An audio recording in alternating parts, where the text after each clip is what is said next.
नक्सलवाद खत्म होने के बाद बदलाव सिर्फ सुरक्षा तक सीमित नहीं रहा। अब इसकी सबसे खूबसूरत तस्वीर शिक्षा के रूप में सामने आ रही है। मोहल्ला मानपुर चौकी में जिस आईटीबीपी कैंप से सभी नक्सलियों के खिलाफ रणनीति बनती थी, वहीं आज बच्चों के सपनों की नई इबारत लिखी जा रही है। देखिए, ज़िला जो है बहुत सालों से नक्सल प्रभावित रहा है। अब जो कि ज़िला नक्सल मुक्त हो चुका है, तो अब हमारी प्रायोरिटी है कि हम डेवलपमेंट के जो विभिन्न कार्य हैं उसको प्राथमिकता से करें, जिसमें प्रमुख है एजुकेशन का डेवलपमेंट ज़िले में। उसके तहत शासन ने ये भी निर्देश दिए हैं कि जितने भी कैंप्स ज़िले में स्थापित हैं, यदि वो वेकेट होते जा रहे हैं, खाली होते जा रहे हैं और इस आर्म्ड फोर्सेस यदि शिफ्ट हो रही हैं और वो बिल्डिंग स्ट्रक्चर्स जो है खाली होते जा रहे हैं, तो उनको आप कुछ अच्छे प्रयोजनों के लिए उपयोग करें, जिसमें सबसे प्रायोरिटी उन्होंने बताई है कि एजुकेशन के उपयोग के लिए आप उसको कर सकते हैं। इसके तहत ज़िले में महानपुर में आत्मानंद विद्यालय स्थापित है, जिसमें दोनों इंग्लिश और हिंदी मीडियम के स्टूडेंट्स को बैठना पड़ रहा था, क्योंकि वहाँ संख्या बहुत अधिक है, 800 प्लस स्टूडेंट्स है दोनों मीडियम मिला करके। तो क्योंकि स्ट्रक्चर कम पड़ रहा था, जगह कम पड़ रही थी और किसी तरह 2 पालियों में स्कूल को चलाया जा रहा था। और बहुत अच्छी बात है ये कि वो जो कैंपस है, जो आईटीबीपी जिसमें कैंप जो जहाँ संचालित था, वो बिल्कुल आत्मानंद कैंपस के बाजू में ही है। तो वहाँ से रिक्वेस्ट आई शिक्षा विभाग से और शाला प्रबंधन से, जो समिति है उनसे रिक्वेस्ट आई कि चूँकि हमको समय में भी बहुत वो करना पड़ रहा, एडजस्टमेंट करना पड़ रहा था। जो क्लासेस 45 मिनट होनी चाहिए, 2 स्कूल चलने की वजह से 30 मिनट्स के क्लास बस हो पा रहे थे, जिससे बच्चों के एजुकेशन में उतना समय नहीं हो पा रहा था। तो इसके लिए उन्होंने से रिक्वेस्ट आई कि बाजू का जो आईटीबीपी का जो कैंप खाली हुआ है, उसको आत्मानंद इंग्लिश मीडियम के लिए दिया जाए। तो मैंने शाला प्रबंधन समिति के साथ में जाकर और शिक्षा विभाग की टीम के साथ जाकर उसको देखा।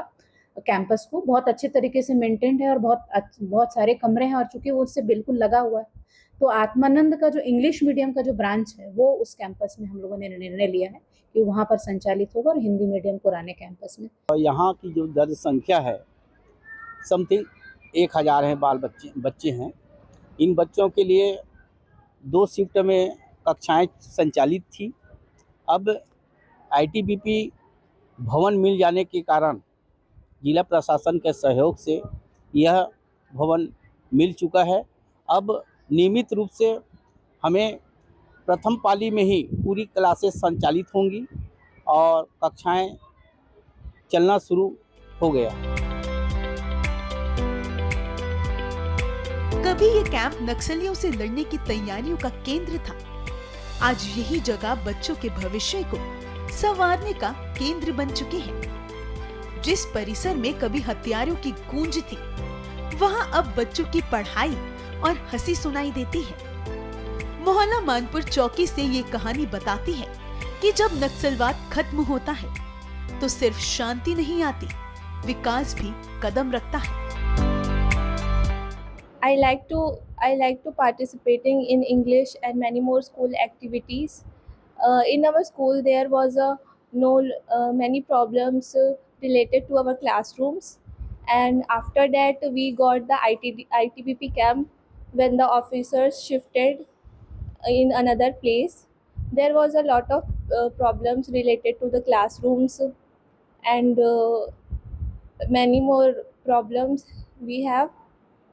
And we got sufficient rooms in our ITBP campus, and we are very thankful to the education department and all that. Before we used to have suffer a lot, like our school had 2 shifts, the morning and the afternoon. So like for the 2 years we used to come school like 12 to 5 p.m, and that was actually like suffocating. And now we got the campus again, like the officer gave the campus and they moved to the Panabras, so we have sufficient place and more classroom and more recess and more time. The morning shift was like 35 to 25 like minutes and only 50 minutes of break. Now we can have 45 to 50 minutes of the classes, and that's sufficient, and I'm really thankful to the education department. School है जो 2 shift में लगती थी, जहाँ student ज़्यादा थे।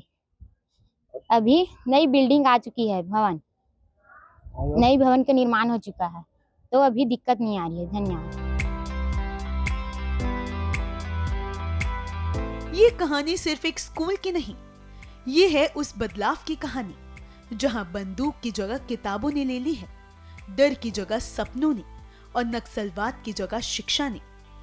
कभी सुरक्षा का प्रतीक रहा आईटीबीपी कैंप अब ज्ञान का मंदिर बन चुका है।